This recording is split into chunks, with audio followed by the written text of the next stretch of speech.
பிஸ்மில்லாஹிர்ரஹ்மானிர்ரஹீம். ரமலானுக்கு முன் அல்லாஹ் விடுக்கும் அன்பான அழைப்புதான் ஷாபான் மாதம். ரமலானுக்கான பயிற்சி பட்டறையாக பரக்கத்தான ஷாபான் மாதம் விளங்குகிறது. மனிதனே, என்னிடம் திரும்பி வா என்று சொல்லும் மாதம். இந்த மாதத்தில் நம்முடைய செயல்கள் அல்லாஹ்விடம் எடுத்துச் செல்லப்படுகின்றன.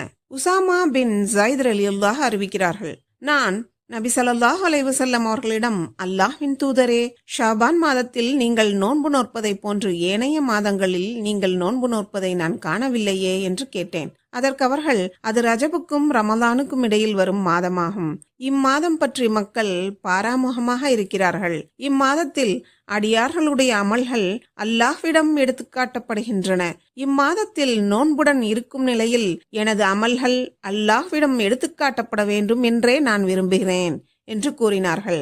ஆதாரம் நூல் நசாயி மற்றும் முஸ்னத் அஹ்மத். நபி ஸல்லல்லாஹு அலைஹி வஸல்லம் அவர்கள் மாதம் முழுவதும் நோன்பு நோற்றார்கள் என்றால் அது ரமலான் மாதத்தில் மாத்திரமே.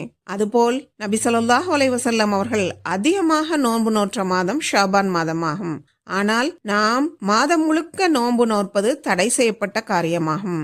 இந்த மாதத்தில் நாம் பொடுபோக்காக இருக்காமல் தொழுகைக்கும் குர்ஆனுக்கும் அதிக நேரம் செலவிடுவோம். ஜகாத் கொடுப்பதற்கு தயாராகுவோம். இதயம் கடினமாகி இருந்தால் இந்த ஷாபானில் அல்லாஹ்விடம் அழுது கேட்போம். ரமலானை தூய இதயத்தோடு சந்திக்க தயாராகுவோம். அல்லாஹ் நம்மை மன்னிப்பானாக, நேர்வழிப்படுத்துவானாக. அஸ்ஸலாமு அலைக்கும் வரஹ்மத்துல்லாஹி வபரகாத்துஹு.